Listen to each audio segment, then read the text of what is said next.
Hello दोस्तों, आपको हमारे चैनल एम ए ज्ञान स्टडी में स्वागत है।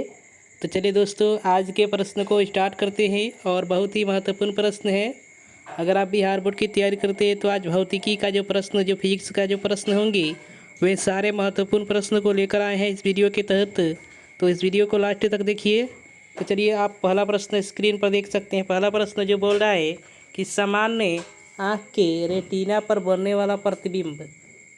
ऑप्शन है आभासी और सीधा होता है, वास्तविक और सीधा होता है, वास्तविक और उल्टा होता है, आभासी और उल्टा होता है।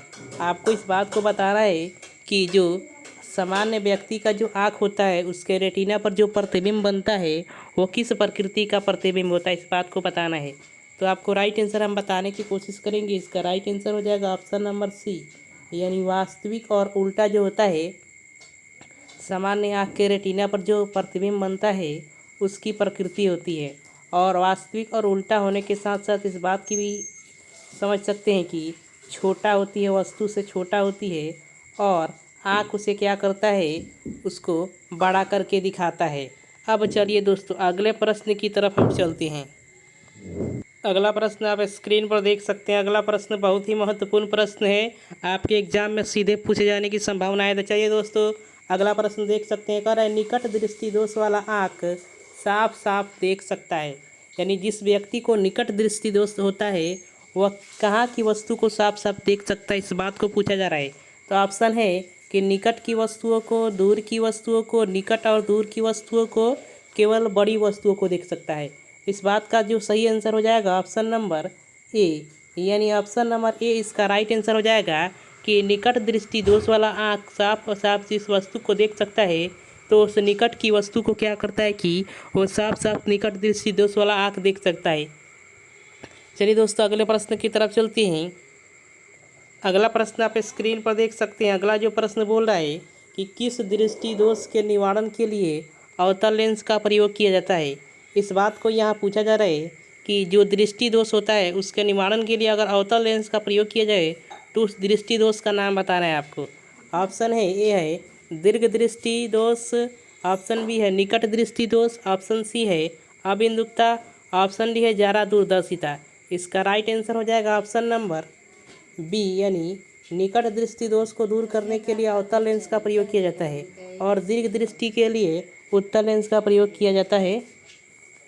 तो चलिए दोस्तों, अगले प्रश्न की तरफ चलते हैं। अगला प्रश्न आप स्क्रीन पर देख सकते हैं। अगला प्रश्न जो बोल रहा है निकट दृष्टि वाले मनुष्य के चश्मे में होता है। जो व्यक्ति निकट दृष्टि दोष से ग्रसित होता है उसके चश्मे में किस प्रकार का लेंस होता है। ऑप्शन ए उत्तल लेंस होता है, अवतल लेंस होता है, बेलनाकार लेंस होता है, समतलोत्तल लेंस होता है। इसका राइट आंसर हो जाएगा ऑप्शन नंबर बी, अवतल लेंस होता है। निकट दृष्टि दोष को दूर करने के लिए अवतल लेंस का ही प्रयोग किया जाता है। तो जाहिर सी बात है कि यहाँ अवतल लेंस ही होगा। चलिए दोस्तों, अगले प्रश्न की तरफ चलते हैं। अगला प्रश्न आप स्क्रीन पर देख सकते हैं। बोल रहा है कि दीर्घ दृष्टि वाला आँख कम से कम जिस दूरी की वस्तु को देख सकता है उसे कहते हैं। यानी जो व्यक्ति दीर्घ दृष्टि दोष से ग्रसित होता है तो जिस दूरी की वस्तु को, कम से कम जिस दूरी की वस्तु को अब देख सकता है उसे हम कहते हैं। ऑप्शन ए है दूर बिंदु, निकट बिंदु, स्पष्ट दृष्टि की न्यूनतम दूरी, ऑप्शन डी है इनमें से कोई नहीं। इसका राइट आंसर हम आपको बता देना चाहेंगे। इसका राइट आंसर हो जाएगा ऑप्शन नंबर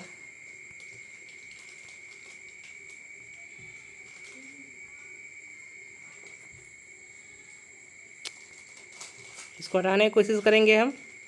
तो इसका राइट आंसर हो जाएगा ऑप्शन नंबर बी, यानी निकट बिंदु। निकट बिंदु कहते हैं दीर्घ दृष्टि वाला आँख कम से कम जिस दूरी की वस्तु को देख सकता है उसे निकट बिंदु कहा जाता है। चलिए दोस्तों, अगले प्रश्न की तरफ चलते हैं। अगला प्रश्न आप स्क्रीन पर देख सकते हैं। बोल रहा है कि जिस वस्तु से स्वयं प्रकाश उत्सर्जित होती है उसे कहते हैं।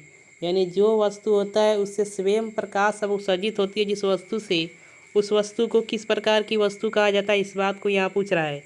तो आपको देखना है ऑप्शन में प्रदीप्त वस्तु, अदीप्त वस्तु, आत्मदीप्त वस्तु, और इनमें से कोई नहीं। यहाँ वस्तु होगा प्रदीप्त वस्तु, आत्मदीप्त वस्तु। इसका राइट आंसर हो जाएगा ऑप्शन नंबर सी, यानी आत्मदीप्त वस्तु जो होती है इस वस्तु में स्वयं प्रकाश उत्सर्जित होती है।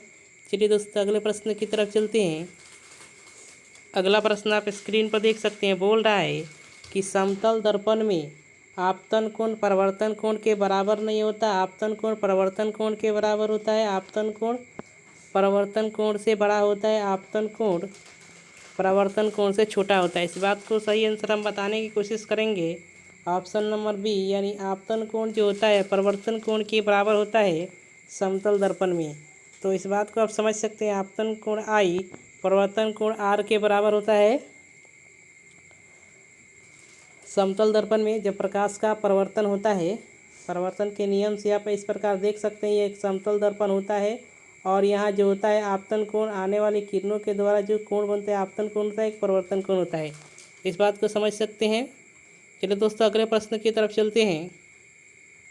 अगला प्रश्न आप स्क्रीन पर देख सकते हैं। बोल रहा है प्रकाश तरंग उदाहरण है।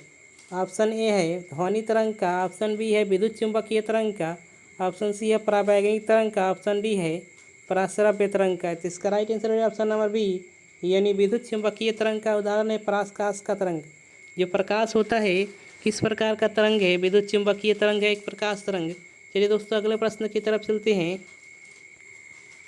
अगला प्रश्न आप स्क्रीन पर देख सकते हैं। बोल रहा है परिवर्तन के नियम सत्य है, यानी किसके लिए परिवर्तन के नियम सत्य है। ऑप्शन ए है केवल समतल दर्पण के लिए, ऑप्शन बी है केवल अवतल दर्पण के लिए, ऑप्शन सी है केवल उत्तल दर्पण के लिए, ऑप्शन डी है सभी परावर्तक सतह के लिए। तो इसका राइट आंसर हो जाएगा ऑप्शन नंबर डी यानी सभी परावर्तक सतह के लिए जो होता है परिवर्तन के नियम सत्य होता है। चलिए दोस्तों अगले प्रश्न की तरफ चलते हैं।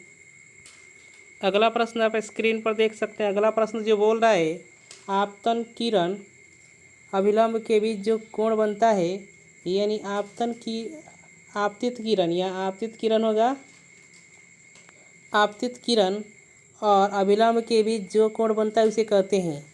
ऑप्शन ए है परावर्तन कोण, आपतन कोण कहते हैं, क्रांतिक कोण कहते हैं, अपवर्तन कोण कहते हैं। इसका राइट आंसर होगा ऑप्शन नंबर बी आपतन कोण कहते हैं। चलिए दोस्तों अगले प्रश्न की तरफ चलते हैं।